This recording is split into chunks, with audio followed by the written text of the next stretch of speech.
Aldığımız saat dersimizde biz şundaq kvadrat tepishni so'zlab o'tgan. Bu soatda biz endi kvadrat emas balki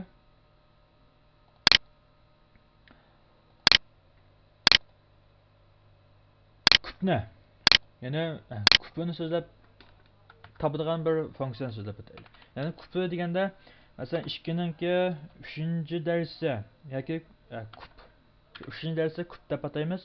3-darsi tepish bo'lsa 2 ko'paygan 2 ko'paygan 2. Ya'ni o'zini bir qitim 2 qitim qana o'zini o'ziga 2 qitim ko'paytirib beradigan funksiya. O'zini o'ziga 2 qitim ko'paytirib beradigan funksiya. Masalan 6ning kubi desak yoki 8ning kubi desak, 8ning kubi bo'lsa 8ning kubi bo'lsa 8 ko'paygan 8 ko'paygan 8 ma'volat ekan. Ya'ni o'zini o'ziga bu 2 qitim ko'paytirib berdi ekan. Bu yerda ko'paytirish belgisida 2 bor, shuni 2 qitim ko'paytirib berdi deb o'ylasak bo'ldi. O'zini o'ziga 2 qitim ko'paytirib berdi deb o'ylasak bo'ldi. Dal shunday qana kubni bilan bir funksiyani tuzib chiqaylik. Unda qolsa bu yerda men yana function ochiq so'z orqali funksiyani birini belgilayman. Ya'ni kub bo'lsin bu funksiyaning ismi. Bu yerga biz ma'lum bir parametrni birini olsak bo'ladi. Nasıl biz bu parametrning ismini xohlagancha belgilashga bo'ladi. Bu yerga bir parametr belgilaylik. Unda qanday buni qaytarib vaqtda shu o'zgarish miqdorini o'ziga 3 qitim ko'paytirib bas bo'ldi ekan. Shuni qaytarib bas bo'ldi ekan. Bu funksiyani biz albatta belgilab qo'ydik. Belgilab qo'yib uni ishlatmasak, bunda funksiyani belgilashning hojati bo'lmaydi. Yoki ma'nisiz. Buni gerçi biz belgilab funksiyani yozib qo'ysakmi, ishlatmasak, odatda buning bunday funksiyalarga hech qanday kirik bo'lmaydi. Biz buni aniqlab bo'ldik. Biz bir şeyga bir ishlatib o'tay. Nasıl o'zgarish miqdorining birini ilib, men anlatayroq qilib bir inglizchada 3ninki bir kubni topadigan ahvol chiqarib qo'yay. Equal kub 3. Oy. Yani bir şeyga azroq miqdorining birini r'ninki kubni chiqarib bersin mana. Buni biz so'zlash oltimiz yoki programni tuzish oltida oxirlashda buni saqlab o'tib ijro qilib bo'lsa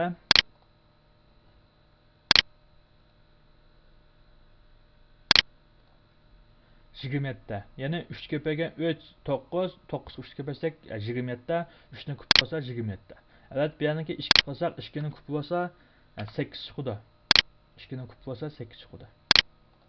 Albatta bu yerga undan sirtma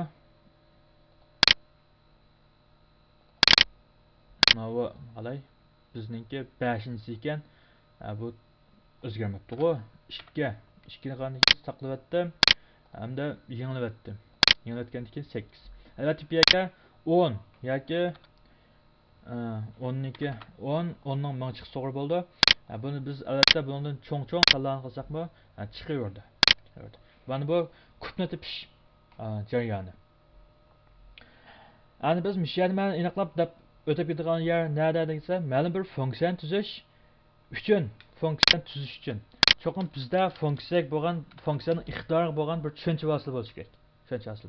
Masalan, birinchi bo'lib funksiyaning iqtidorini biz tushunishimiz kerak. Ya'ni biz qilmoqchi bo'lgan funksiya qanday iqtidorni hozirlash kerak, buni tushunishimiz kerak. Ya'ni funksiyaning asosiy iqtidorini tushunishimiz kerak. Iqtidori. İkinci bo'lib funksiyaning iqtidorini tushunib bo'lgandan keyin funksiyaning mush iqtidorini qanday oshiramiz yoki mush iqtidorni biz qanday oshiramiz shuni o'ylash kerak. Ya'ni mush iqtidorni oshiradigan bir fikr yo'li bo'lishi kerak bizda. Demak bu ya'ni masalani bir taraf qilish deb ataldi. Masalani bir taraf qilish deb ataldi. Iqtidorni biz tushundik. Masalan kubning iqtidori qanday deganda ma'lum bir sonni yoki albatta son bo'ladi, ma'lum bir sonni o'z-o'ziga 2 qitim ko'paytirib berishdan iborat. Mana bu uniki iqtidor ekan. Biz iqtidorni tushundik. Ana bu iqtidorni qanday bir taraf qilamiz? Mana bundaq bir taraf qilamiz. Mana bu bo'lsa masalani bir taraf qilish deb ataladi. Uchinchisi bo'lsa odatdagi yo'tkab ishlatish. Yetkap işletiş. Yetkap işletiş jarayonu. Evet, yetkap işletiş jarayonidan burun bizga mandaq bir yana ko'p ish to'g'ri keldi. Ya'ni bu funksiyaning qadrim qiymati bormi yo'qmi? Ma'lum bir funksiyaning qadrim qiymati albatta bo'lsin bo'ldi, bo'lmasin bo'ldi. Bu nima degan gap desak, biz isat funksiyasi bilan ansat funksiyasini o'rgangan vaqtimizda isat funksiyasining bo'lsa qadrim qiymati bor, ansat funksiyasining bo'lsa qadrim qiymati yo'q deb o'rgandik. Ammo buning qanday ikkala funksiyaning iqtidori bor. Bu yerda qadrim qiymatini biz o'ylashimiz. Bu yerda yana parametrni o'ylashimiz. Ba'zida bir tal parametr ketadi, ba'zida ikki tal parametr ketadi. Buni biz cho'qim o'ylashimiz kerak. Unda biz masalan shuni ma'lum bir sonni 6 ko'paytirib turadigan bir funksiyani tuzib chiqaylik. Ma'lum bir sonni 6 ga ko'paytirib turadigan. Unda biz mush funksiyasiniki o'zi tutsin bo'ldi. Yangi batni birini olay. Ma'lum bir son bo'lsa, bu ma'lum bir son deganimiz qanday? Xohlagan bir son. Xohlagan bir son. Unda bo'lsa, men bu ma'lum bir sonni hozircha 20 deb turay. 20 deb turay. Endi funksiya orqali function. Endi buniki 6 deb yozib qo'ysam bo'ldi, ha. Nima sonli mayli sizlar lekin. Birinchi parametri buniki xohlagan bir parametr. Xohlagan parametr. İkinci parametre kelganda biz ikinci parametrni bunday qilib 6 deb son ilvasak bo'ldi. Muqim qilsak bo'ldi. Muqim qilsak bo'ldi. Amliyatda ikinci parametr muqim qilsa bo'ladi, ammo muqim bo'lgandimi uni bir qimmat deb ilib, uningga ma'lum bir bunday holatda bersak bo'ladi. Yani qimmat bersak bo'ladi. Yoki buni bevos holda qimmat berilgandan so'ng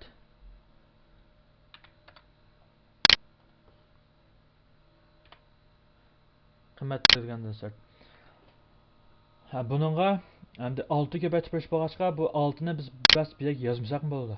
Ayak yozmasak bo'ladi. Ammo bu funksiyasining roli nima yoki nada deganda ma'lum bir o'zgarish miqdorini 6 ga ko'paytirish. Masalan, bu yerda biz bu holatda biz yozsak bo'ladi. O'zgarish miqdorininki aslini ko'paytirib 6 degan. Shuni biz qaytarib chiqarib bas bo'ldi. Unda biz buni chiqarib bo'lgandan keyin bevosita yozib ko'rsak, yani burunqiga o'xshash lekin buniki jiq farqi bo'lmadi. Burun o'rgangan yoki funksiyalardan jiq farq bo'lmadi. Ammo buni biz saqlab etdik, eng oxirida ma'lumotni qo'yib o'tay. Saqlab etgandan keyin biz shundan ijro qilsak, yani 20 ni 6 ga ko'paytgandan keyin 120. Bular albatta 30-40 bo'lsin bo'ldi. Mana shunday bir jarayon. Bu yerga albatta muqim bo'lgan bir son kelsin bo'ldi, ammo biz buni keyinroq qilib so'zlaylik. Ya'ni ikkinchi bir parametrning 2-3 parametr kelsin bo'ldi. Keyingi parametrni biz keyinroq so'zlasak bo'ldi yoki hozir shu yerda men ikkinchi bir parametrni ilib so'zlab olsam bo'ldi. Bu yerga buni shu son holatida qo'yib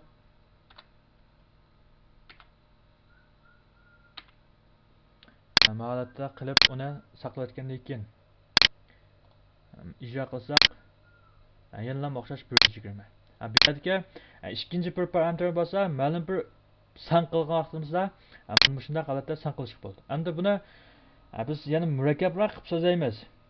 Ya'ni tanlam parametr deb so'zlaymiz. Unda esa bu yerda eng oddiy qilib birinchi holatda parametrniki qanday ma'lum bir qiymati bo'lsin bo'lgan, bo'lmasin bo'lgan. Unda esa ma'lum bir qiymati bo'lsa, bu tanlam parametr bo'ldi. Tanlam parametr bo'ldi. Tanlam parametr bo'ldi. Ya'ni ma'lum bir qiymati bo'lsa, shuni ishlatadi. Yoki bo'lmasa biz hozircha oldin verdik. Ikkinchi qitimda unga ma'lum bir qiymat berib almashtirib bersak bo'ldi.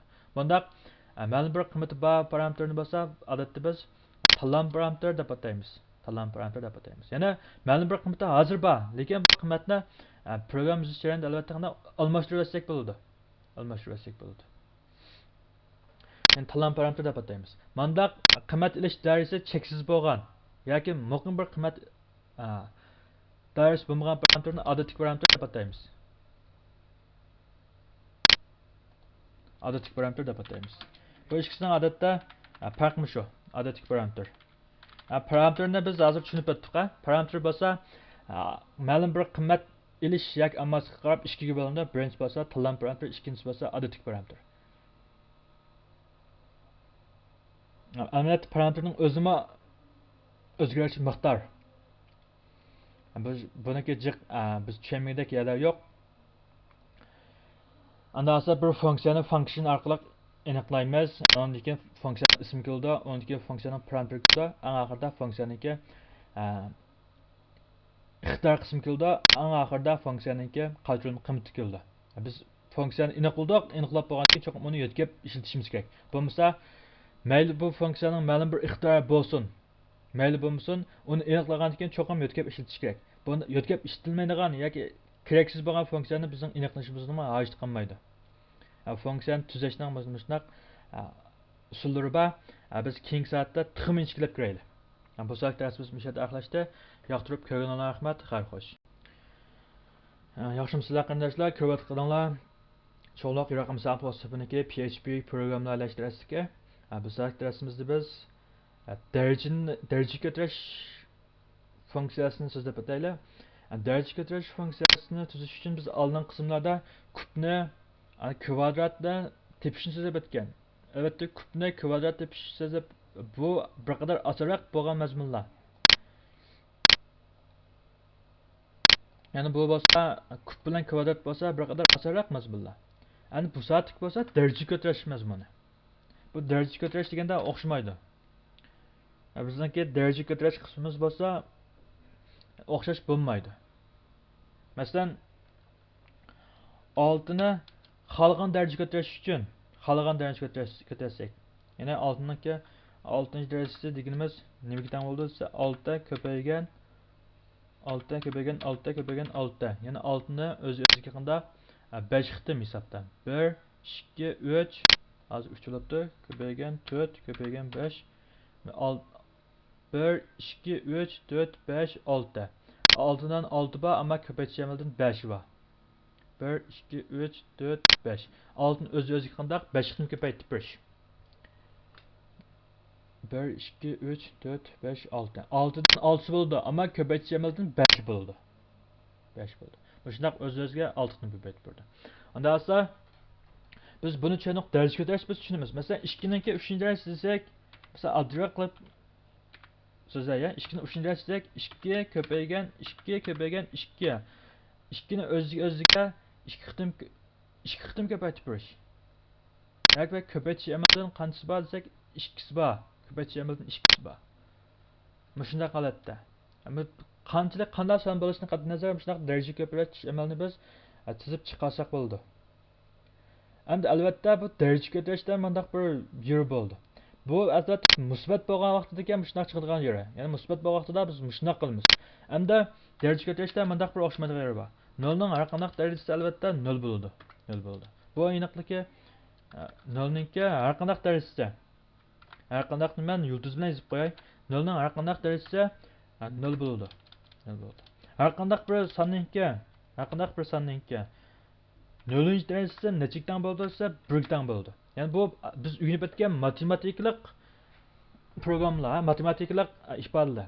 Navbat bizniki burun matematikani yaxshi o'rganmagan bo'lsak, program tuzashda aniqligi qiynalib qolamiz.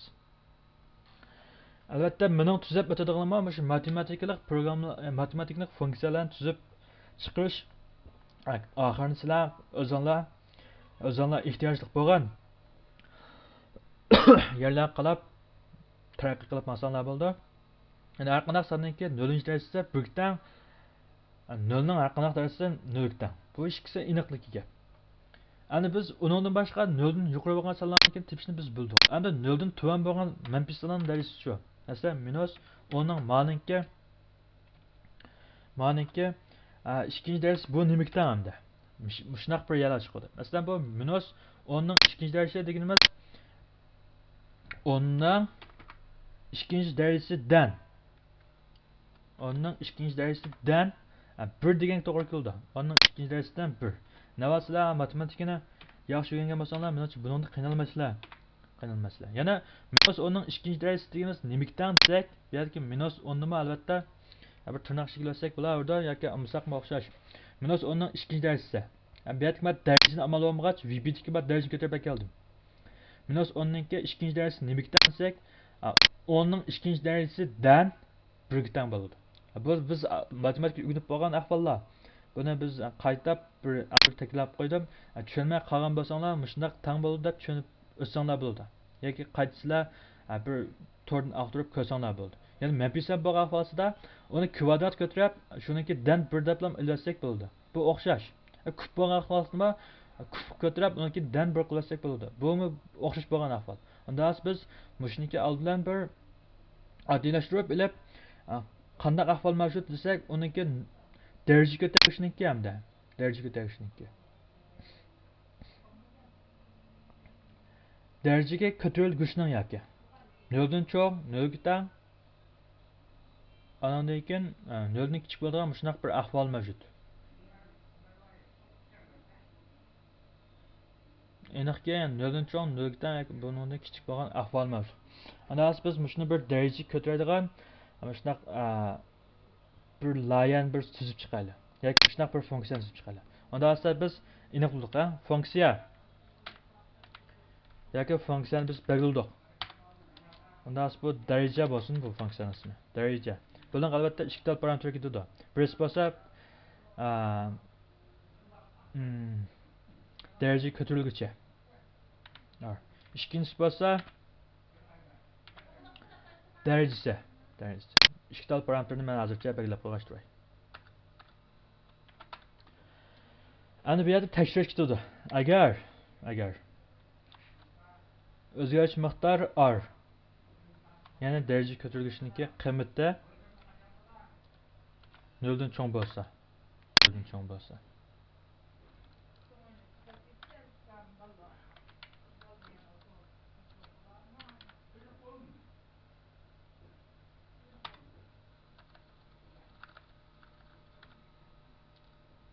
yani bu yerdagi formulasini ishlatish maqsadi qanday ko'payish, o'z-o'ziga qanchaqni ko'paytirib borish shu maqsad. Unda olsa bu yerdagi avval daraja ko'tarilgich 0 dan cho'ng yo'qmi shuni tekshirish. Agar damda daraja ko'tarilgich albatta 0 dan cho'ng. Ammo daraja 0 bo'lib qolsa-chu. Masalan, har qanday sondan qanday 0 darajasi 1 ga. Unda olsa agar bu 0 dan cho'ng, 0 dan cho'nglab turib, andan keyin daraja ko'targuchi darajasi W deganimiz 0 ga teng bo'lib qolgan ahvolda.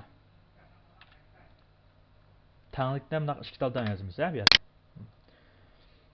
Mandaq bir tal kelsa bu qiymat bir shimisi, mandaq ikki tal kelsa bu tengmi emasmi silishtirish belgisi.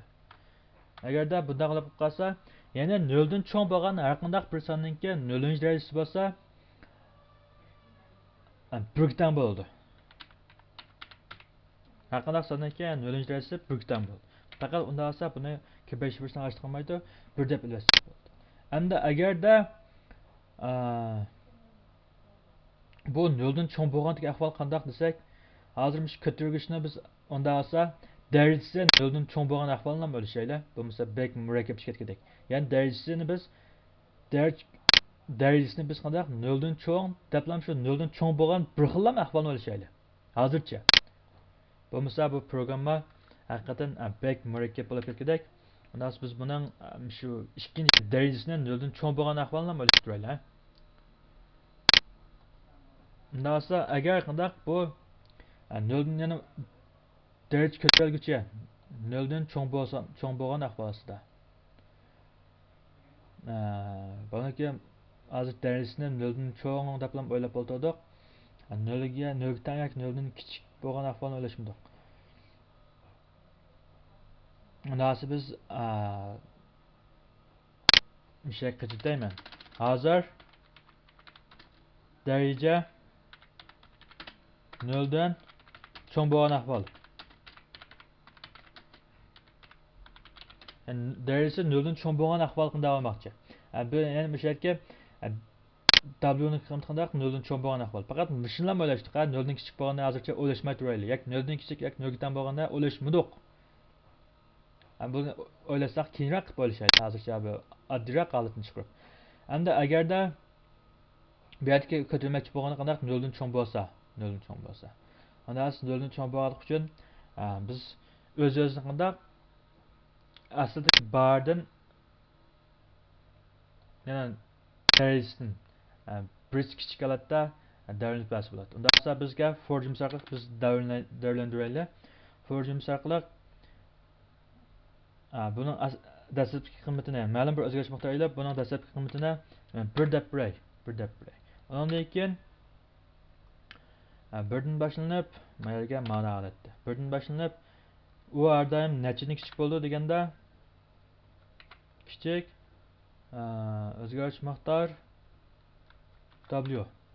Yani bu darajadan kichik bo'ldi. Darajadan kichik bo'ldi. Ham 3-chi ifodasi bo'lsa har doim bu o'zgarish miqdor ayga 1ni qitib bersin. 1ni qitib bersin.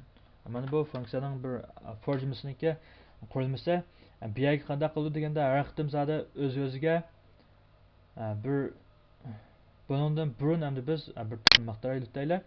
Bundan burun o'zgarish miqdor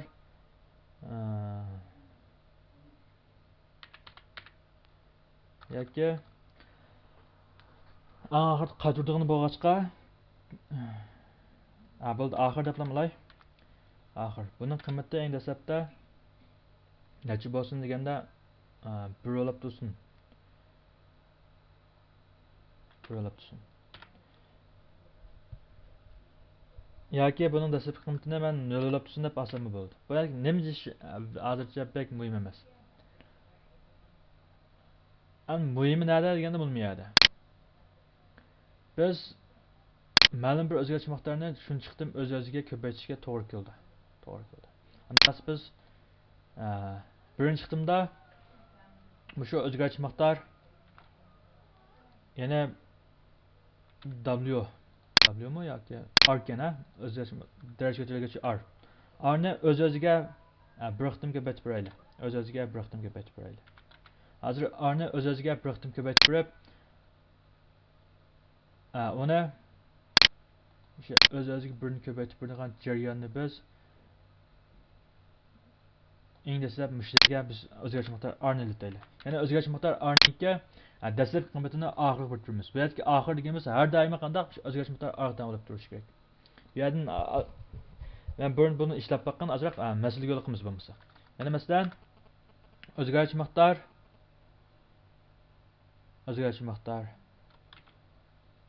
R deganimiz har doim bu yerga o'zgarish miqdor R ni biz ma'lum bir qiymat qilib turdik, ma'lum bir yana oxirgi bir qiymat deb turdik. Bu yerga dastlab deb xalqan basak bo'ladi, ammo tushunishli bo'lsin. Dastlab deb biray.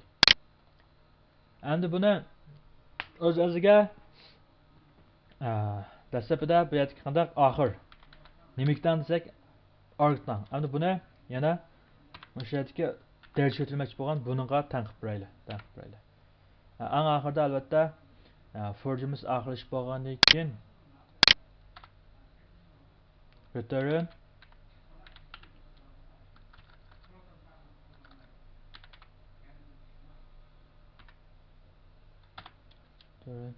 R. Qilsak shu holatda chiqish to'g'ri bo'ldi. Hozircha unda biz shu bir programmani yana darajasi 0 dan cho'ng bo'lgan, ya'ni daraja ko'taruvchi 0 dan cho'ng bo'lgan, buniki darajasi 0 dan cho'ng bo'lgan ahvolda biz buni o'z-o'ziga mushtaq ko'paytirib chiqarib bersak to'g'ri bo'ladimi yo'qmi? Shuni biz bir chiqardik aldi. Endi men bu yerga bir buni ishlatib boqay.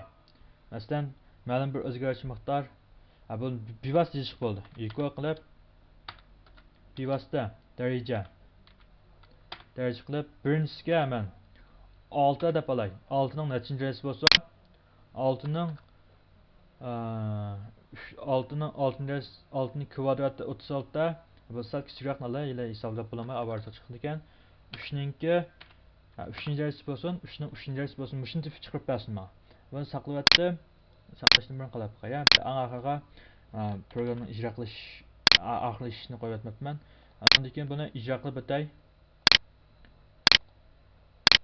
Qaraydigan bo'lsak 120 chiqibdi. Qaysi ma'lummi yo'qmi? Ma'lum yo'q edi.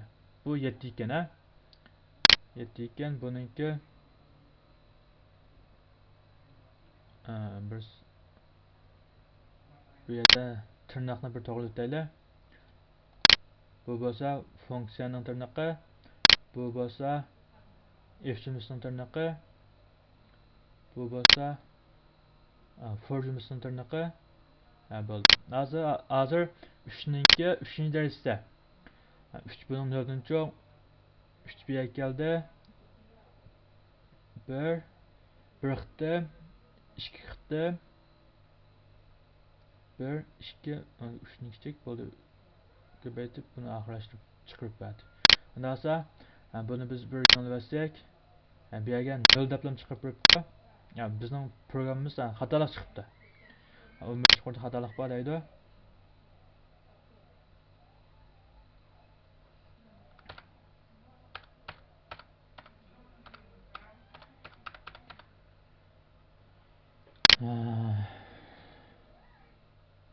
Bu yerga biz oxir degan bu yerda undaq yana bir o'zgarish miqdori bo'lmag'ach xatolik chiqibdi. Buni saqlatgandan keyin endi ko'radigan bo'lsak 27 ta. Yana 3 ni 3 ga bölüp 9, 3 ga bölüp 27 ta. Bunun to'g'ri chiqqanligi rost. Endi 5 ninki yoki bo'lmasa sal kichikroq qilib 2 ninki 6-chi dars deb topayli. 2 ning 6-chi darsi deb. Buni saqlab etdik. Saqlatgandan keyin ijro qilib bersak 2 ning 6-chi darsi 2 ninki 2-chi darsi 4, 8, 4-chi darsi 16, 5-chi darsi 32, 6-chi darsi 64. Bu to'g'ri, bu holat to'g'ri chiqdi. Endi bu albatta daraja ko'rsatkichimi 0-chi. Darajasimi 0-chi. Daraja ko'tarilishimi 0-ni cho'ng bo'lgan ahvol. Endi 0ning kichik bo'lgan ahvolni biz o'ylashmadik. 0ning kichik bo'lgan ahvolni endi o'ylashaylik. Men bu yerni tuzishni tugatib qo'y. Bu yerda buni olmasak olmamdi degan bir ahvol bor. Buni olmasak xato chiqib qoldi. Endi dastlabda ma'lum bir o'zgarish miqdorimiz r-ni. Yoki masalan bu r deganimiz qilamiz. 6 ning 6-chi dars bo'lsa, qanday 6 deganimiz o'zgarmaydi. 6 deganimiz o'zgarmaydi. 6 ni o'ziga 5 ni ko'paytirib bergandan. Unda esa biz o'zgarmaydigan bir qiymatni bir ilib olaylik. Mesela dastlab deydigan shu o'zgarish miqdori o'zgarmaydi. Ya'ni bu 6 bo'z 6 ta, 10 bo'z 10, 2 bo'z 2 o'z shu. Endi bu yerdagi ayda 1 deb ilib oldik. Buni 1-chi qitim ko'paysin, 2-chi qitim ko'paysin deb son ko'paytirilgan. Endi bu necha qitim ko'paytirdi desa, mesela W-nikni qanday o'ziga 1 dan boshlanib, shundan kichik bo'lg'ichsa ko'paytirib bersa bo'ldi. Mesela 5 bo'lsa 1 qitim ko'paytirsa, 2 qitim ko'paysa 2, 3 qitim ko'paysa 3, 4 qitim ko'paysa 4, 5 qitim ko'paysa 5, 6 ni kichik bo'lgan qadar ko'paytirib berdi. Bu dastlab degani qanday mishadigan bu son necha bo'lsa o'zgarmay turadigan son shu. 6 bo'lsa 6, 10 bo'lsa 10, 2 bo'lsa 2 o'zgarmaydigan shu. Endi bir qitim 6 ni 6 ko'paytirdik 36 ta.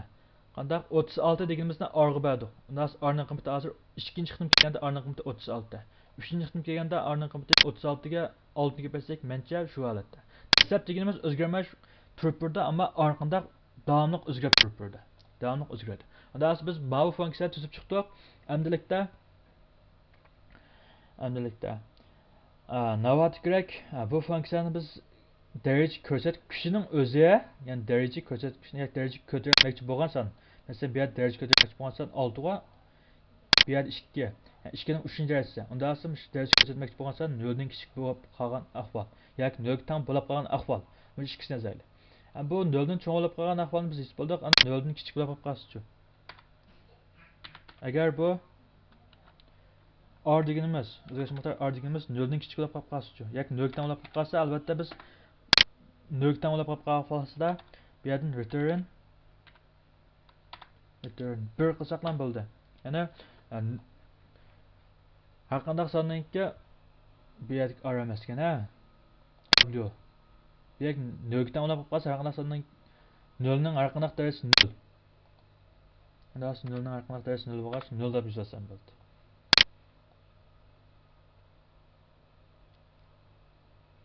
Yani derecesi bütün son, yoki derecesi musbat son hozir. Mesela 2 ning 3-chi darajasi desak, daraja musbat son bo'lgandek ahvol. Biz buning albatta manfiy bo'lgandek ahvolni o'ylashmadik.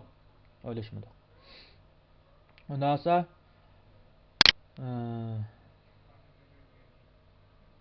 bu holatni yozib chiqarib bo'ldik.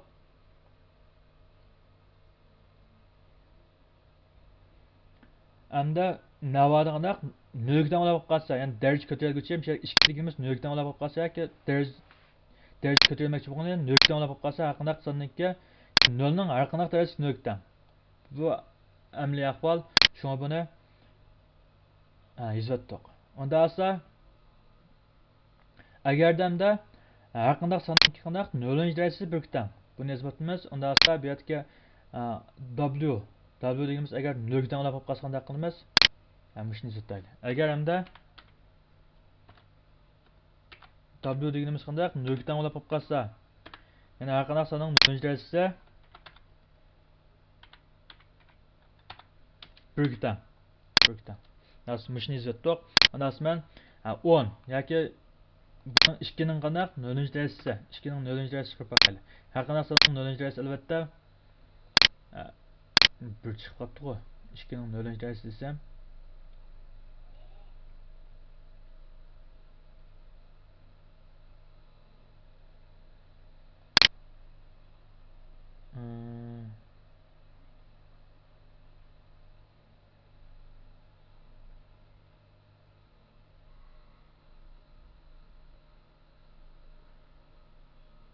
Mishag biz azroq bir mazmun qilib tutaylik. Bu deganimiz qandaq 0dan cho'ng, 0dan cho'ng. Hamda 0dan cho'ng,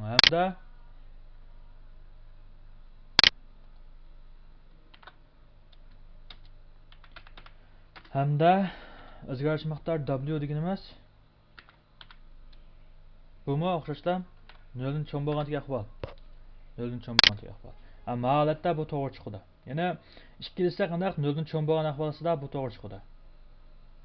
Endi navoda daraja ko'tarmoqchi 0dan bo'lsa, har qandaq 0ning har qandaq darajasi 0dan bo'lishi 0 qaytadi. Agarda bu 0dan bo'lib qolsa, ya'ni darajasi 0dan bo'lib qolsa 1 chiqadi. Buni biz saqlab etdik. Ijro qilib bersa 1. Ya'ni har qandaq sonningki 2ning alami emas, har qandaq sonning 0-ci dərəcəsi qandaq 1dan bo'ladi. Bu biz eng oddiy holatda bir tal darajani ko'tarib chiqardik. Ya'ni 2 0dan cho'ng bo'lib qolgan ahvolida bu holatda. Daraja ko'targich 0dan bo'lib qolgan ahvolida bu holatda. Darajasi qandaq 0dan bo'lib qolgan ahvolida 1dan bo'ldi bu holatda. 3 xil ahvolni biz o'ylashdik. Bu yerda qandaq o'ylashdik deganda birinchi xil ahvol, 2 musbat bo'lgan ahvolda. Ya 2 musbat deganimiz darajasi bilan daraja ko'targichning 2 musbat bo'lib qolgan ahvolida. Ya'ni 2 musbat bo'lgan ahvolda. Ikkinchi xil ahvol shu deganda buniki daraja ko'targichi yoki darajasi 0 bo'lganda, darajasi 0 bo'lganda har qanday darajasi ya'ni daraja ko'targichi 0ning kvadrati 0, 0ning kubi 0, undasi bunaq daraja ko'targichi, darajaga ko'targichi yoki daraja asos deb turaylik. Asos 0 bo'lganda, 0ning har qanday kvadrat bo'lsin, kub bo'lsin, har qanday darajasi 0dan bu 0 chiqsan bo'ldi. Endi buningki ko'rsatkichisi yoki darajasi 3-chi xil ahvol bo'lsa darajasi 0 bo'lganda, har qanday sonning 0-ci dərəcəsi 1dan. Bu matematik qoidalar. Amma shunaq bo'lgan bir 3 xil ahvolni yozdik. Endi 0dan tuvan bo'lganda shu asos 0dan kichik bo'lib qolgan vaqtda qanday qilmoqchi desa, 4-chi xil ahvol asos 0dan kichik bo'lganda. Qanday bo'ladi desa, biz masalan 2ningki minus 2ningki 2-ci dərəcəsi bu nimikdan desa, aldılan bunu kvadrat götüremiz. Kvadrat götürüp putu saqsın kvadrat götürüp qandaq 1 bölüp bəsəkdən bo'ldi. Ya'ni 2ning 2-ci dərəcəsi dan mishaga 1. Mushunaqdan bo'ldi. Bu matematik qoidalar, buni biz tushunmasak, mana ishtigal olmaydi. Biz 4-chi xil ahvolni albatta yozmadik. Ondan sonra 4-chi xil ahvolni bir yozibdaylar.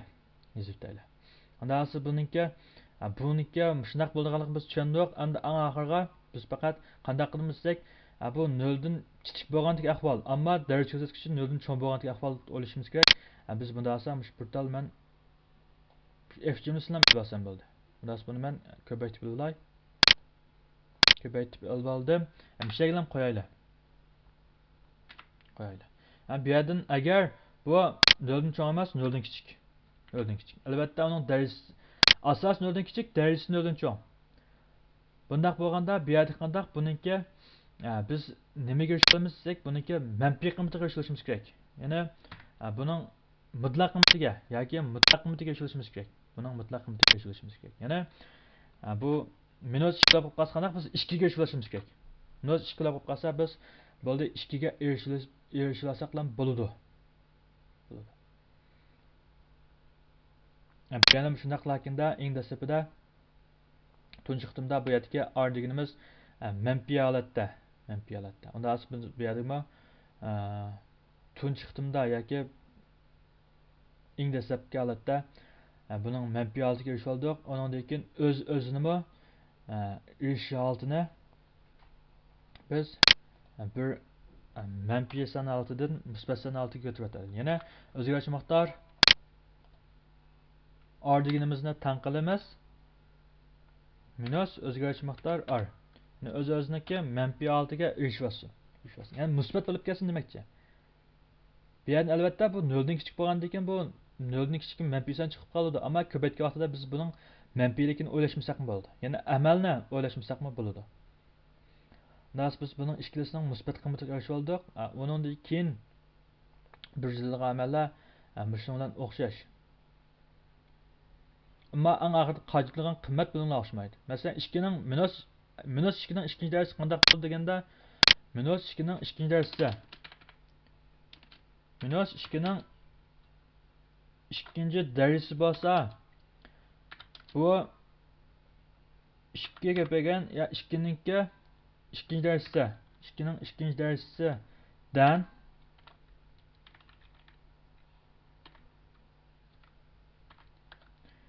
2'nin ikinci dersinden 1 bulundu. Demek biz menfi alametini o'ylashning hech qandaqmi bir foydasi yo'q. Yoki o'ylashmasak ham bo'ladi. Bu menfi alametini biz o'ylashmaymiz. Avval uni qanday daraja ko'taramiz, undan keyin faqat darajasidan birlam qilsak bo'ldi. Anga artık bir chiqqan natijani qanday tüm ko'ptirsak bo'ldi. Yoki 1 ga bo'lsak bo'ldi. Hozir biz buni anga natijasi r chiqdi. Bu natijaga dan 1 qilsak ham bu iş tamam mesela denge. Bundan biz mesela 2'nin minus 2'nin ikinci dersi dip bakayla. Minus 2'nin ki ikinci dersi. Bunu saklap icra qilgandan keyin minus 0.125.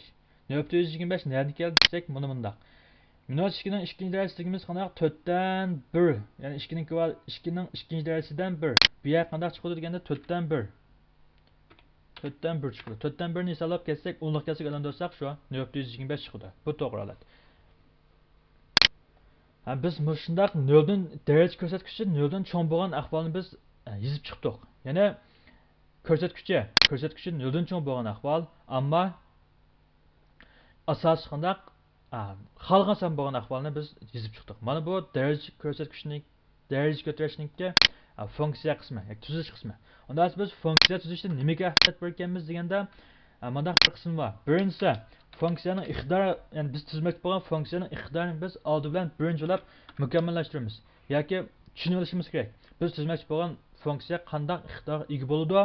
Shuni biz iqtidor qismini bir kalimizda aynan bo'lgan mukammal bo'lgan bir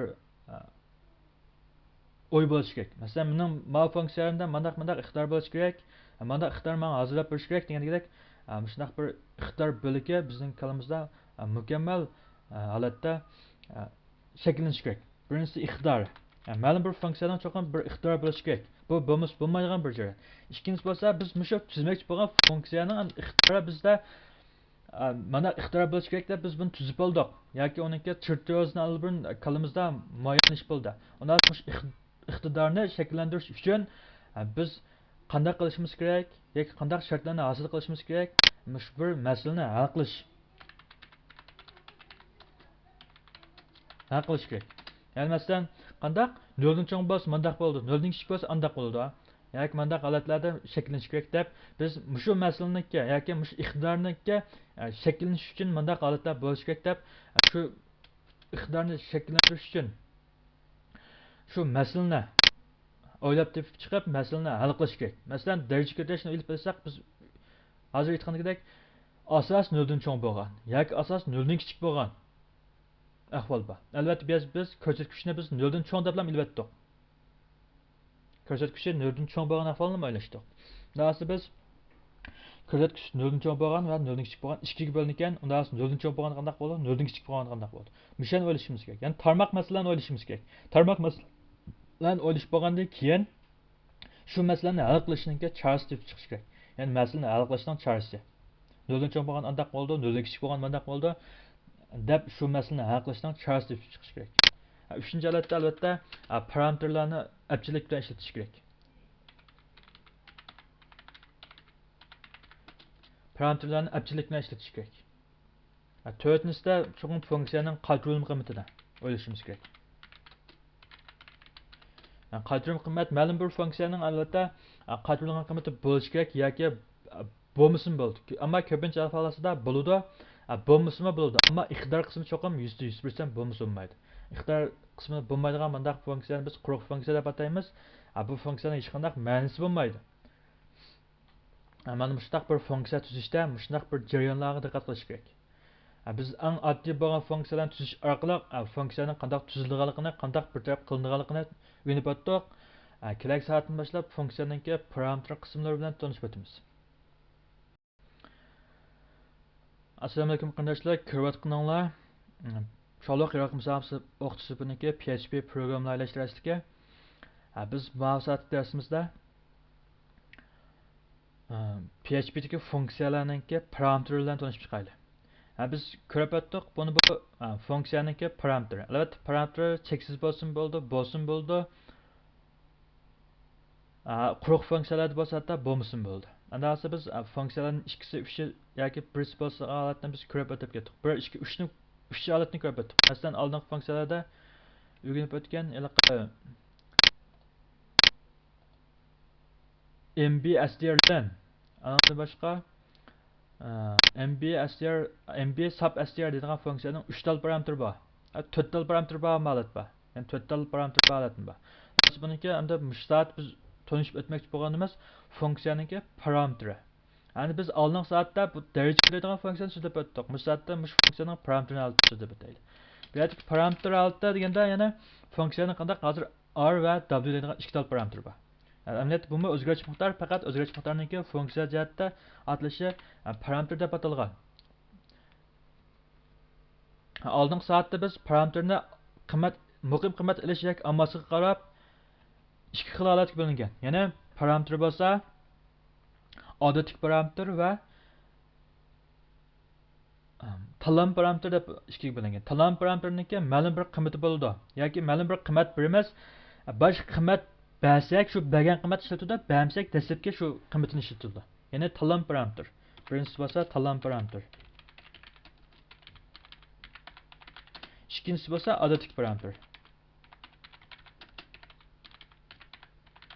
Ya'ni parametrlarningki dastlabki qiymati bo'lsa shu qiymat ishlatiladi.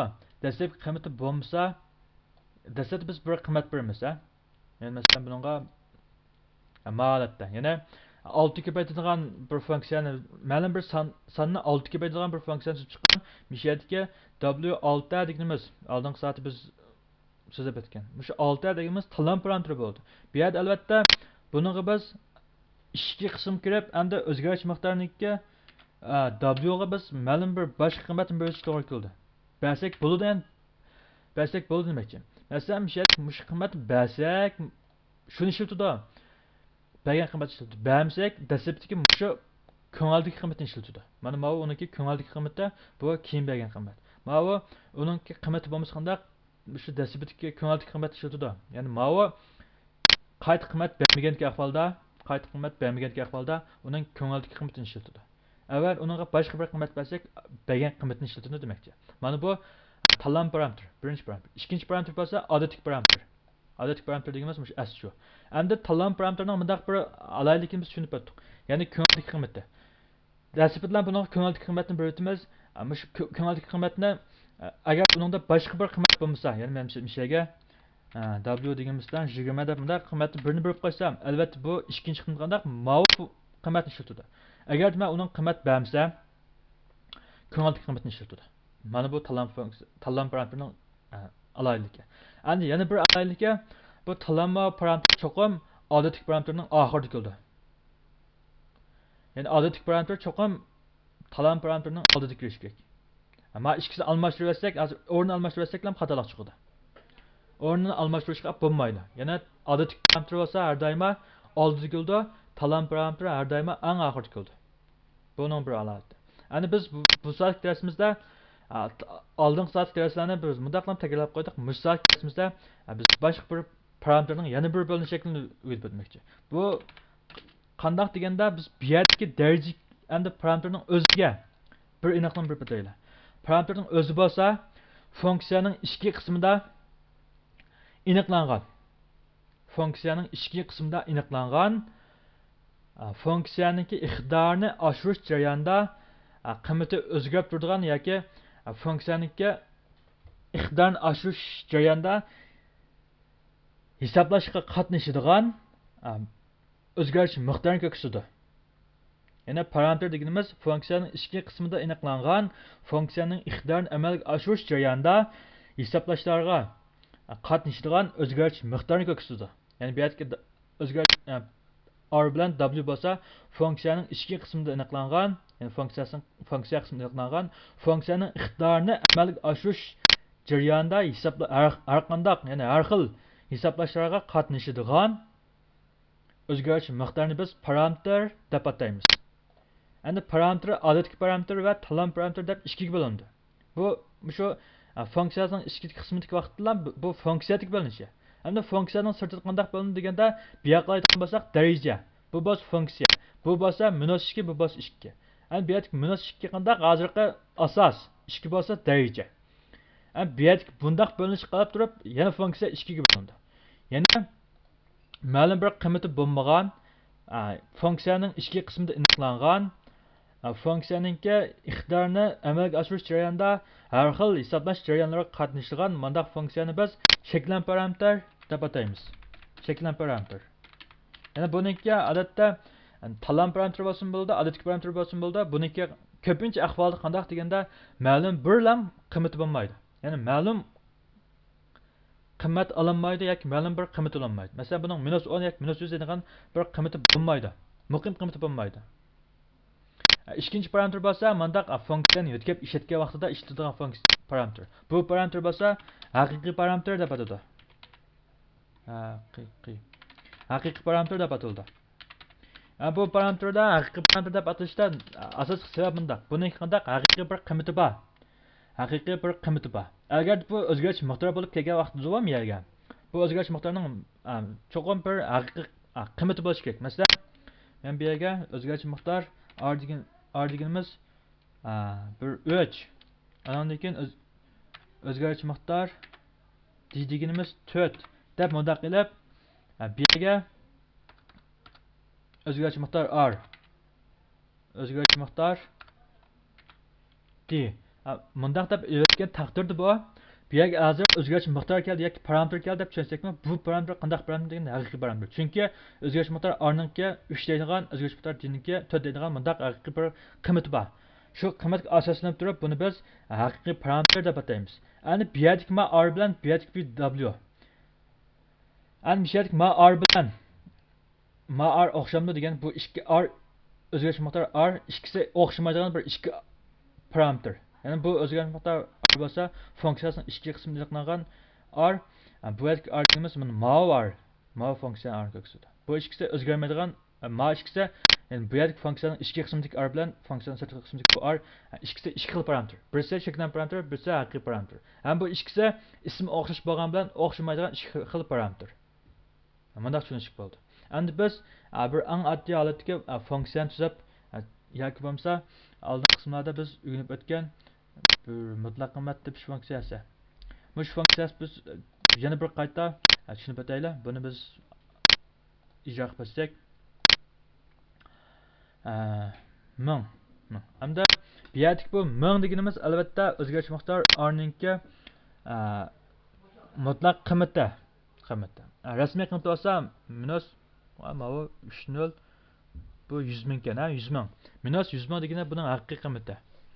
Endi mushu funksiyaniki haqiqiy qiymati bilan odatdagi o'zining qiymati qanday hisoblanadi deganda o'zining qiymati bu minus 100 ming ekan. Unda biz o'zining qiymatini hisoblab chiqarsak, men bu yerdan bir choyqa qilib bir aqlaq bir qurtashtiribdi. Undan keyin o'zining rasmiy qiymatini chiqarib boqaylik. O'zining rasmiy qiymatini chiqarsak, o'zining rasmiy qiymati minus ala chiqdi. Ya'ni buning o'zining rasmiy qiymati minus 100 ming, mutlaq qiymati bo'lsa 100 ming. Buni biz saqlayotdik. Saqlagandan keyin ijro qilsam, o'ziningki mutlaq qiymati 100 ming, o'zining rasmiy qiymati bo'lsa minus 100 ming. Endi men bu yerdagi bu o'zgaruvchi miqdor r bilan bu o'zgaruvchi miqdor r ikkisi bir miqdor, ammo funksiyaning keng qiymati qanday o'xshash emas. Ya'ni mutlaq qiymat chiqarganda buning holati chiqdi. O'zining rasmiy holatini chiqarsak bu holat chiqdi. Endi men bundaq bir holatni shakllantirmoqchi bo'lsam, yoki biz bu yerda qanday faqat va faqat qiymatlam yo'llab berdi, o'zinikida o'zgarish bo'lmadi deb so'zsak bo'ldi. Ya'ni o'zgarish miqdor r ningki faqat va faqat qiymatlam yo'landa. Ya'ni faqat va faqat minus 100 ming degan mush qiymatlam yo'lida. 100 ming degan mush qiymatlam yo'lida. O'zining qiymatida qanday hech qanday o'zgarish bo'lmadi.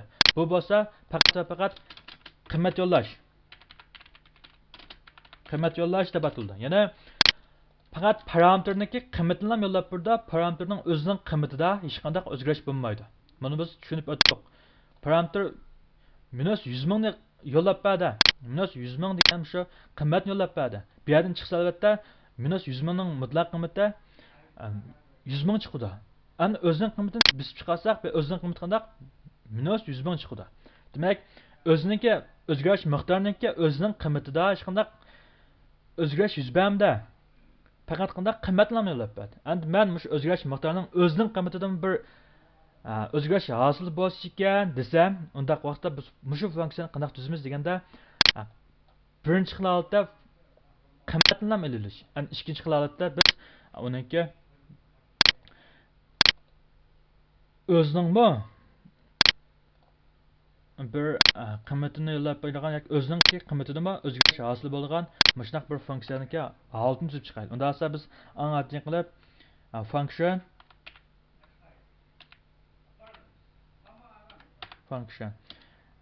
bu yanga IBS bo'lsa matematikadagi PHP o'zi ta'minlab bergan mutlaq qiymat oldi. Biz o'zimiz tuzaylik. Mutlaq deb buningga ma'lum bir o'zgarish miqdor r bo'ldi, kifoya. Bir o'zgarish miqdor bo'lsa ham kifoya. Yoki bir parametr bo'lsa ham kifoya. Unda aslida agar mushu 0 dan cho'ng bo'lsa, r deganimiz 0 dan cho'ng bo'lsa yoki teng bo'lsa, 0 dan cho'ng bo'lsa yoki teng bo'lsa, o'zini qaytarib bersin.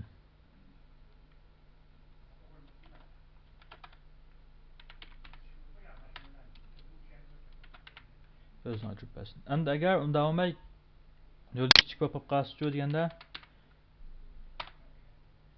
0 kichik bo'lib qolasida bu menga uningki manfiy holatini qaytarib bersa bo'ldi. Ya'ni manfiy holatdagi manfiy esa musbatga aylanib ketadi, mush holatni qaytarib bersa bo'ldi. Bu funksiyani tuzib bo'ldik. Albatta biz buni ishlatmasak bu bizga hech qanday chiqib bo'lmaydi. Minus 100. Ondan keyin men bu yerga buni tartib ishlatib mutlaq r yani bu yerga shuni ishlatib chiqarib bersin. Endi men buni saqlab etdim. Endi oxirgi program boshlandi, oxirlashish belgisi qo'ydi ya. Saqlab etdim. Undan keyin buni men ijro qilsam, ijro bo'libdi. Qaydagan bo'lsa qanday 100 degan qiymat chiqdi. Ya'ni mutlaq qiymatning qanday 100 degan qiymat chiqarib berdi. Endi men navbatman shu r ning o'zinikini holatini urib chiqarib bersam-chu yoki o'zining menga bir asli qiymatini qancha edi shuni men bölüp almoqchi bo'lsam, urib chiqarsam bo'ladi. Ondan sonra men buning o'zining qiymatini chiqarib baqay. O'zgarish miqdor r. Albatta, o'zgarish miqdor r ning o'zining qiymatida hech qanday o'zgarish yuz bermagan.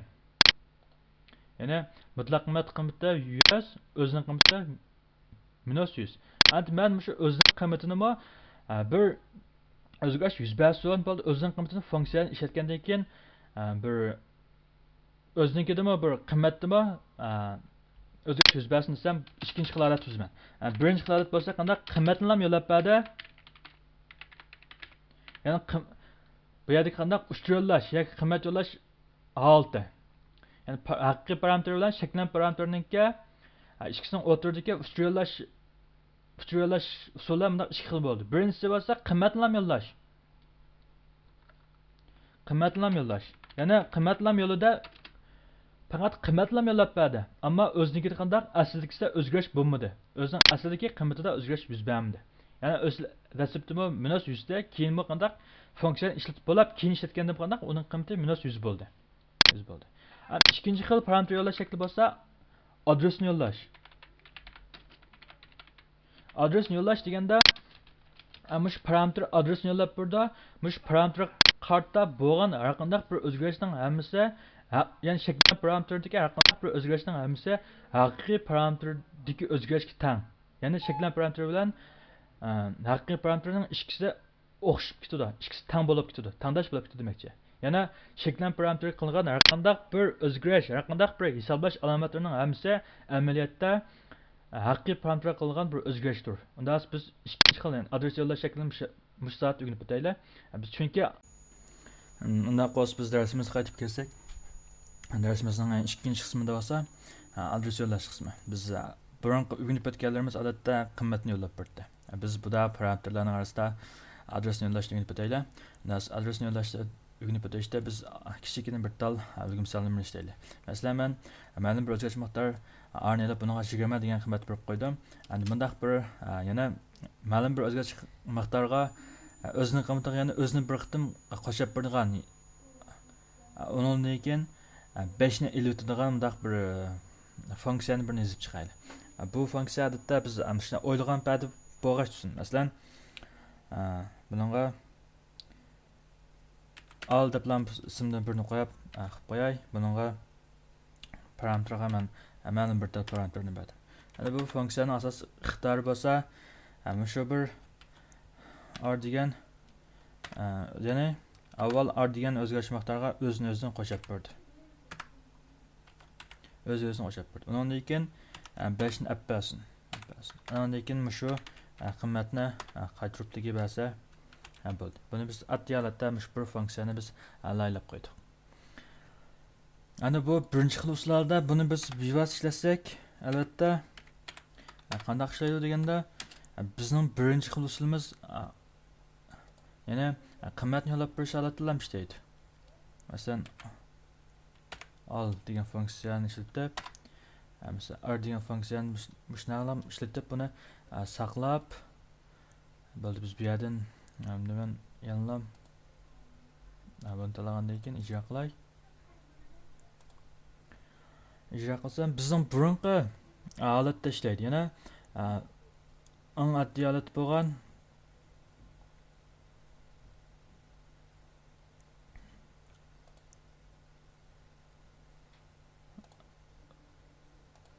shu qiymatni yo'llash holati bo'yicha ishlaydi. Bu yerda ozroq xatolik chiqdi deydi. Biz buni yanılam internet explorer qilib shu holatda ijro qilmay yuraylik.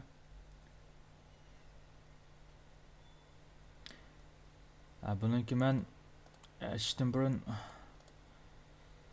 web serverini qo'zg'atmabman. Buni qo'zg'atdi. Qo'zg'atgandan keyin web serveriningki barliq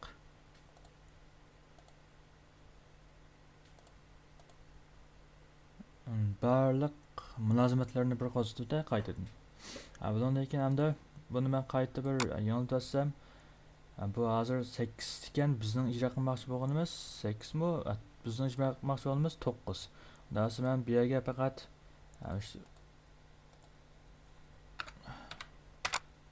9 desam 35. Ya'ni Qandaq deganda 20ga 20ni qo'shib 40, 5ni 35, 35 chiqib berdi. Ya'ni o'ziga o'zini qo'shib 5ni yetadigan mushtaq bir funksiyani biz yozib chiqdik.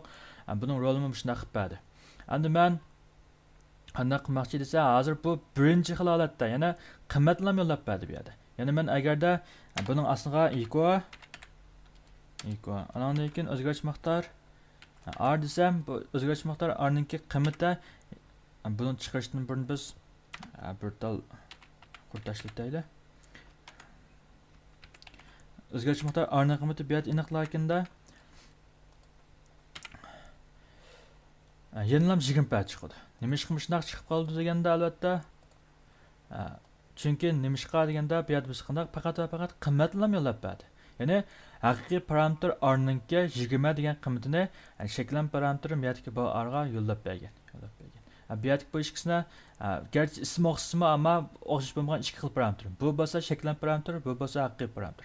Endi men mush parametr ikki parametrni o'xshash holda tabdan qilib desam, buning oldiga men faqat adres belgisini birini ilib tekib qo'yib bersam, bu holda bu ya'ni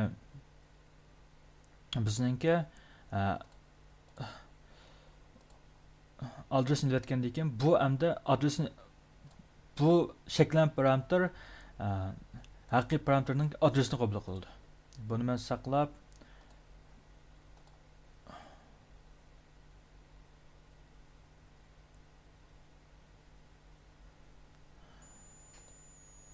yoki almashtirsam bo'ldi, yoki saqlasam bo'ldi. Saqlatgandan keyin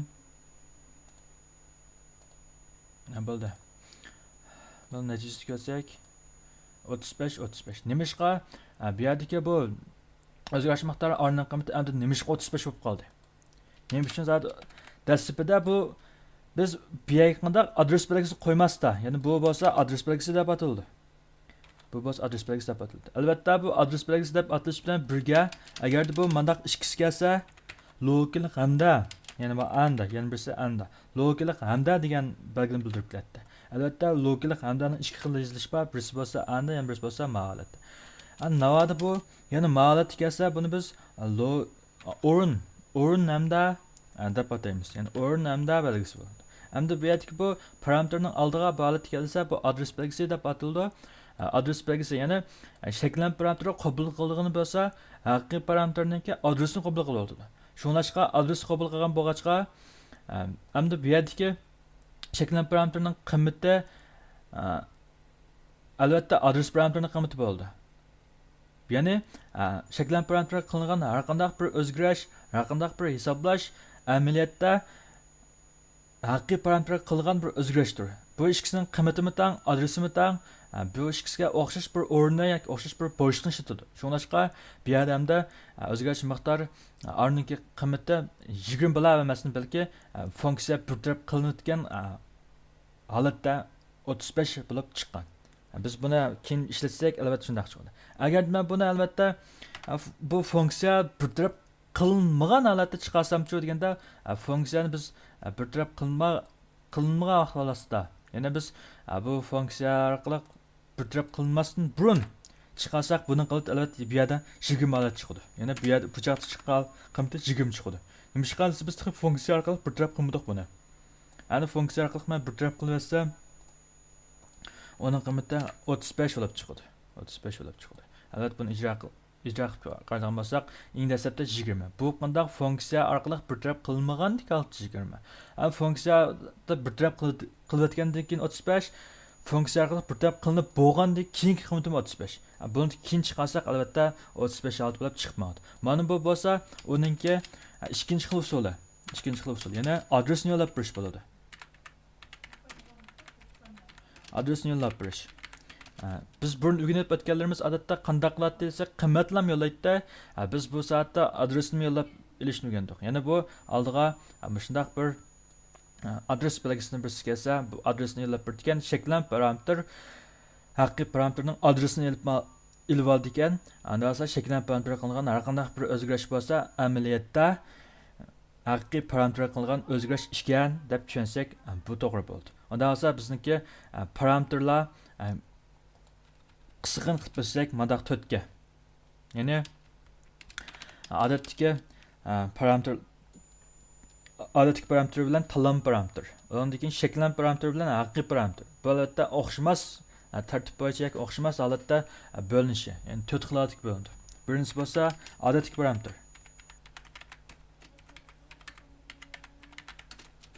İkincisi bo'lsa tanlama parametr. Üçüncüsü bo'lsa odatdagi parametr, tanlama parametr. Üçüncüsü bo'lsa biz o'rganib o'tgan shakllan parametr.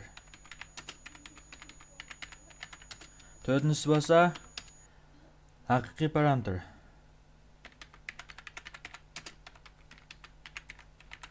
Biz bu 4 parametrni o'rganib o'tdik. Endi parametrning o'zini aniqlamiz kelganda parametr bo'lsa funksiya uchun aniqlangan funksiyaning iqtidorini oshirish jarayonida har xil hisoblashlarga qatnashadigan o'zgarish miqdorini biz parametr deb ataymiz deb tushundirgan. Funksiya bo'lsa ma'lum bir iqtidorga ega bo'lgan qadrim qiymati bo'lsin bo'lgan, bo'lmasin bo'lgan ma'lum bir iqtidorni oshirish uchun yozilgan kodlardan tuzilgan shunday bir bo'lak ekanligini tushundik.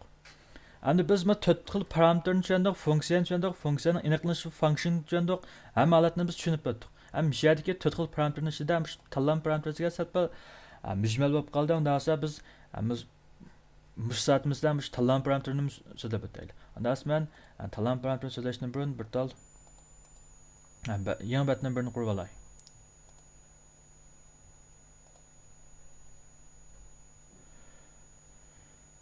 Bizniki tanlama parametrimizda bunday ifodalashib bo'ldi. Bu nima deb tushunsak yaxshi bo'ladi deganda, masalan, meningki men bir savdogar bo'lsa, mening yaqinroq bir do'stim mendan mal olsa, balki men uningga akagan peti, ya'ni o'z peti paydanmay, shu holat 100 ko'lik mal olsa, uning paydanmay 100 ko'lik sotib berishim mumkin.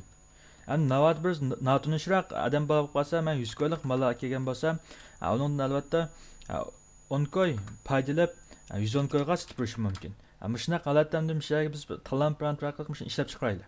Unda esa men funksiyani birini tuzay. Function. Buningga men payda deb yozibqa yoki nima desak ham bo'ldi.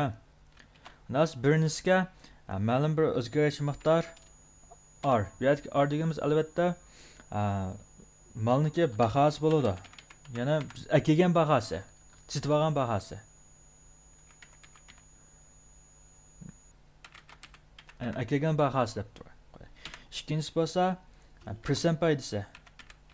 Yani bu masalan 100 ko'lik mal keldim, uningki albatta 10% da 10 ko'y bo'ldi. 10% paydalab men 110 ko'y boshqalardan pul olsam bo'ladi. Bu percent bo'lib tursin. Unda men shuni tuzashda yani qanday qilmasak, oldigan pulimiz bo'lsa, bu yerga men o'zgarish miqdorini birini turg'izib yuray, ya. Masalan, bu pul bo'lsin. Ya'ni eng oxirida biz boshqalarning yig'iladigan pul bo'lsin.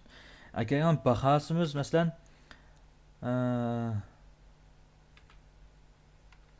akagan bahosiga asosatki biz akagan bahosiga bu holat tursin. Hamda men buningga ma'lum bir navad buning yaqinlarim bilan bo'lib qolsa, qanday paydamsan bo'ldi. Undansa paydamsan bo'ldigan bo'lgan biz men musholatni qo'yib qo'y. Holat qo'yib qo'y. Yana bu bo'shliq holat tutulsin yoki quruq holat tutulsin. Yoki 0 basam bo'ldi yoki mana quruq holat tutulsin. Undansa men buningga naqshida qanday qilman deganda o'zgarish miqdor akal gen bahosiga ko'paytib beraman. Shu percent bo'lsin. Yana shu biz chiqarmoqchi bo'lgan shu percentni ko'paytib beraylik. Andan keyin almoqchi bo'lgan, ya'ni biz boshqalarni necha pul chiqsak to'g'ri bo'ldi. Shuni biz yani umumiy plusni ochib bo'ldi, shuni deb chiqaylik. Masalan, endi men hisoblashib olsam bo'ldi. Masalan, notunish odamlar birisi keldi. Mana notunish odamlar birisi keldi. Unda men bevas qandaq uningga bir 10% paydasam yoki 25% paydasam qandaq bo'ladi shuni bir hisoblab chiqaray. Masalan, buni men payda albatta buningdan Agigan bas, agigan nima qanda 100 ko'ylik mal bo'lsa, 100 ko'ylik mal bo'lsa. Ondan keyin bu odamdan men 25%, 25%ni 425 tapa olamiz. Ama shuningdek payda men alay. Onda aslida buni hisoblab ijro saqlayotgandan keyin men ijro qilib bo'lsam, bunun mava 9 mu 10 mu? Albatta bu 10 idi ama bunun icra qilganı mava idi. Ama bu yerda endi chiqdi 10. 125 koy. Yani 100 koy akigan. 100 koy akigan. Men mush malning bahası 100 koy. Şu 100 koydan 25% ba'da men paydalay desem, qandaq bo'ldi desa, bu umum pul qancha deganda 125 koy chiqdi. Bu ma'lum bir adam keldi, bu adam men tanımaganlik uchun men mushunda sotdim bu malni. Endi agar kerak mening bir ma'lum bir yaqin og'inam kelib qoldi. Endi unda asma uningga qandaq o'z bahasida akigan bahasida bersam bo'ladi. Unda asa men uningga akigan bahasida, akigan bahasi buniki 100 koy bo'lgach 100 koy deb lakin berdim. Undan keyin ma'mushni chiqarib bersin. Unda asma buni saqlab ijro qilgandan keyinki alat bo'lsa, boshqalar sotganim 125 koy. O'zimniki qandaq 100 koy. Endi bu yerda amniyatda bu yerda yana ikki tal parametr bor. Nimish birini ishlatasiz deganda, bu ikkinchi parametr bo'lsa, tanlasaqmi bo'ldigan? Tanlama parametr. Ya'ni ishlatsekmi bo'ldigan, ishlatmasakmi bo'ldigan mundaq parametr. Endi bu yerda azroq bir tushunishlik asli bo'ldi. Yana tanlama parametr bo'lsa, cho'qim odatik parametrning keyinda keldi. Ya'ni ang oxirida yozildi. Bu cho'qim qoida. Buni oldiga yozib qo'ysa xatolar chiqadi. Bu şu başqalar olimlar şu PHP tuzgan vaqtida belgilayotgan bir qoida. Yana cho'qim tanlama parametri ang oxirida bo'lishi kerak. Bu ismimiz bo'lmaydi. Ikkinchisi tanlama parametri dedik. Buni biz tanlama parametri tuzgandan keyin buni ishlatsekmi bo'ldi, ishlatmasakmi bo'ldi. Undan so'ng men ishga dastlabida qandaq ma'lum bir quruq qiymat berdim. Undan keyin ishlatkim kelsa buni tatib ikkinchi bir parametrni bir ishlatdim. Ishlatkim kelmasa buni ishlatmadim. Mana shunday tanlama parametr. Biz demek parametrlar haqida bo'lgan tushunchimiz menimcha xilim mukammal bo'ldi. Hamda 4 xil parametrni, ya'ni alotik parametr, tanlama parametr, shaklan parametr, haqiqiy parametr. Ham shaklan parametr bilan haqiqiy parametrning orasida ba'zi vaqtida faqat qiymatni yo'llash bo'ladi, ba'zi vaqtida adresni yo'llash bo'ladi. Ham shunday ikki xil usul almashtirish shakli bor. Unda qolsa biz shu funksiya qismini o'rganish jarayonida ama shunaq bir 4 xil parametr barishkalik bo'lgandoq, funksiyani o'rgandik. Endi biz mushu soatda umuman bir takrorlash ilib boraylik. Unda esa biz bu shu 10-bob darsligimizda, ya'ni funksiya qismida bizning o'rgangan mazmunlarimiz nima bo'ldi desa, birinchi bo'lib funksiya haqidagi burunqi bilimlarni yodlab o'tdik yoki tushunib o'tdik. Funksiya. Endi funksiya deganimizda biz buni hozircha ingliz yozib qo'y. Function. Dalmanımız şu function. Biz funksiya bek gapni aytib o'tmasakmi, bu biz to'liq o'tirda yoki burun to'liqsizlarda o'rganib o'tgan matematikadagi funksiyalarga o'xshaydi. Ana funksiya, bu funksiya degan nima deganda, ma'lum bir iqtidorga ega bo'lgan, qaytarim qiymati bo'lsin bo'lgan, bo'lmasin bo'lgan, ammo cho'qim iqtidori bor bo'lgan bir bilak kodlardan tuzilgan programning bo'lakini ko'rsatadi. Ana funksiya bo'lgankan onun cho'qim bir ism bo'ladi. İsmini biz o'zgaruvchi miqdorning ism qo'yish qoidasi bo'yicha qo'ysak bo'ldi. Undan keyin parametr. Parametr degan nima degan hukm kelsak, parametr bo'lsa funksiya qismida aniqlangan funksiyaniki iqtidorini amalga oshirish jarayonida har xil hisoblash amallari qatnashadigan o'zgaruvchi miqdorni biz parametr deb ataymiz. Endi parametrning o'zi qanchalik bo'linadi desa, eng oddiy bo'lib odatik parametr. Odatik parametr bo'lsa, ya'ni biz funksiyalarni ishlatgan vaqtimizda odatga hisoblashda qatnashadigan parametrni biz odatik parametr deb olamiz. Ikkinchisi bo'lsa tanlama parametr. Tanlama parametrda bo'lsa biz boya so'zlab o'tgandek, buni birib qo'yib ishlatgimiz kelsa ishlatsak bo'lgan, ishlatgimiz kelmasa hatto ishlatmasak bo'lgan parametrni biz tanlama parametr deb ataymiz. Endi eng muhim bo'lgan qismlardan birisi bo'lsa ikkinchi xil bo'linishi yoki boshqa xil odatda uch almashtirish jihatini bo'linish bo'lsa, shaklan parametr va shaklan parametr va haqiqiy parametr deb ikkiga bo'lindi. Ana bu shaklan parametr bilan haqiqiy parametrning bunday ikki xil farqi bor. Shaklan parametr bo'lsa, funksiya qismida aniqlangan funksiyaniki iqtidorni oshirish uchun har xil hisoblarga qatnashadigan funksiya parametr ko'rsin. Ya'ni masalan bu yerda shaklan parametr deganimiz qanday? Bu yerdagi akal bahosi deganimiz shaklan parametr bo'ldi. Shaklan parametr bo'ldi. Ya'ni bu yerdagi hisoblashlarga qatnashadi. Bu yerdagi percent bumi shaklan parametrga ko'ksudi. Ya'ni buni uning ishiga yo'llashib bo'ldi. Bu ikkisi shaklan parametri bilan haqiqiy parametr bu bir bo'linish. Andan keyin odatdagi parametr bilan talan parametri bu bir bo'linish. Ikkisi ikki xil bo'linish. Bir-biriga daxl qilmaydi. Bu yerdagi bu percentni biz shaklan parametr deb olamiz. Ya'ni funksiya ichida aniqlangan funksiyaniki iqtidorini oshirish uchun xizmat qiladigan bunday o'zgarish miqdorini biz shaklan parametr deb ataymiz. Shaklan parametr bilan haqiqiy parametrni ham o'xshamaydigan yeri shaklan parametrini faqat va faqat bek bo'lib ketsa qimmat ilish doirasini belgilash bo'ldi. Ammo uniki cho'qim qimmat oldi, qimmat oldi deb undaq biz qimmat belgilamaymiz. Endi haqiqiy parametr bo'lsa, buni ma'noga o'xshash. Masalan 100 0.125 degan ma'noga o'xshash haqiqiy bir qimmati bor bo'lgan o'zgarish miqdorini biz shaklan haqiqiy parametr deb ataymiz. Endi haqiqiy parametrlarda buni ma'noga o'xshashku.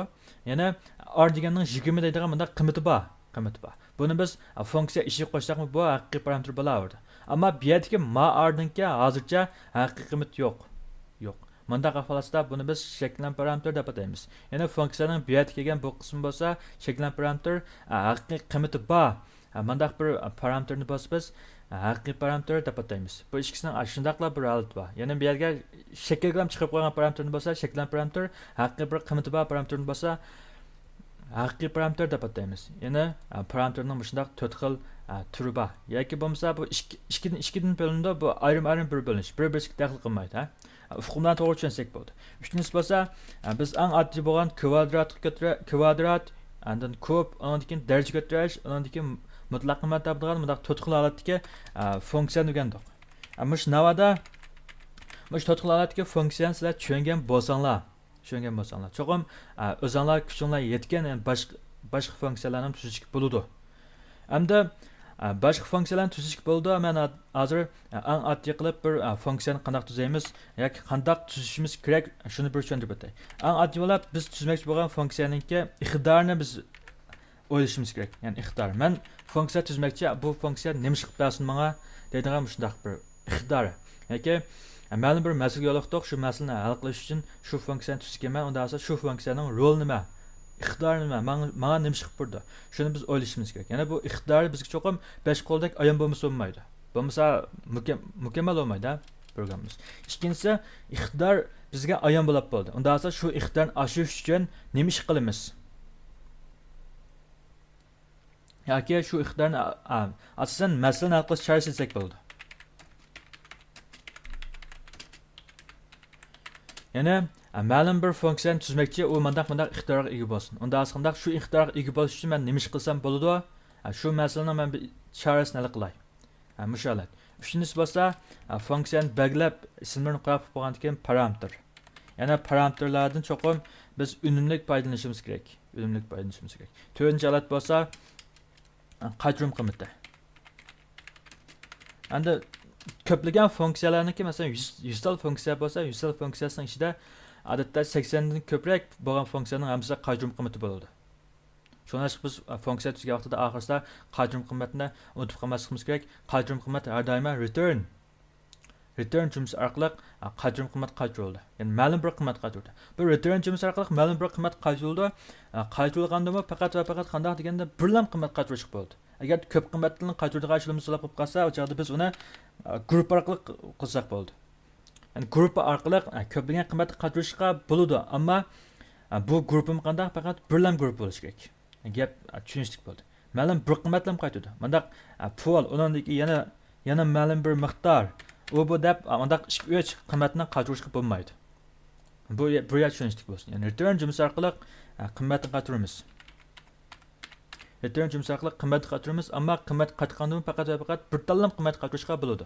Nəvat köp qiymat alıb qalsa, ona biz grupalab deb məlum bir grupunu qatırışqa buludu. Hamda funksiyani biz müşuna qalat yığınçalab çıxdıq. Hamda bəzən bir funksiyalarni biz özümüz tüzüb çıxalayımız. Həm hazır ixtiyorimiz yetişmişsə biz keyin üzüksüz tirishaqlıq bəzən bir funksiyalarni tüzüb chiqib bo'ldi. Tüzüb chiqqandan qanday funksiyani tüzüb chiqalamizsak, eng oddiy qilib odatdagi matematikalik funksiyalarni tüzüb chiqalaymiz. Bu biz odatdagi bundaq bir eng oddiy o'rgangichlar tüzüb chiqalaydigan funksiya qismi.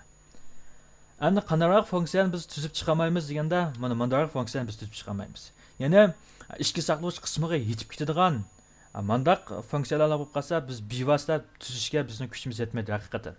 Nimishqa deganda ishga saqlovchining bir vaqtlarda qanday ishga saqlovchininki ma'lum bir adresini ziyorat qiladigan va yoki bu ishlarlar bo'lib qolsa, bizning kuchimiz uninga yetmaydi. Biz u chaqda amal yo'q. Amal qilmaymiz. Buning uchun qanday qilamiz deganda bizda endi buning uchun yoki bo'lmasa assembly tili. Assembly tilini bilishimiz kerak. Yoki bo'lmasa tövəndərcik tilda shu. Va yoki mashina tilini bilishimiz kerak. Mashina tilini o'rgangandan ko'ra assembly tilini o'rgangan ming yaxshi. Assembly tilini bilishimiz kerak. Mana tövəndərcik tilini birini bilsak, andan keyin almashtirib bo'ladi. Bo'lmasa ishga saqlovchi qismiga yetib beradigan qismlarni mamnun qilmayman tuzishni. Bizning bak tuzib ketsak shu matematikalik jihatdan yoki bo'lmasa biz oldin xitim o'rganib o'tdik, tizikqa oid funksiyalarni. Shunday funksiyalarni o'zi ta'minlab bergan bo'lsa, ta'minlagan payda biz shuni ishlatib, bizning o'zimizning ehtiyojimizni o'zimiz bir qandirish yoki o'zimizning ehtiyojimizni o'zimiz chiqish holatiga biz yeta olamiz. Ammo bu bizning 10-bob funksiya laylash qismi shuni bilan oxirlashda navbat tushunmagan bo'lsak, mayli buloqchan to'rt bo'lsin va mayli bizningki QQ topimiz bo'lsin, shu yerga savollarni so'rasanglar bo'ladi. Onda qolsa bizning 10-bob darsligimiz shuni bilan haqiqiy yuzunda oxirlashda darsni yoqtirib kelganlarga rahmat, xayr xo'sh.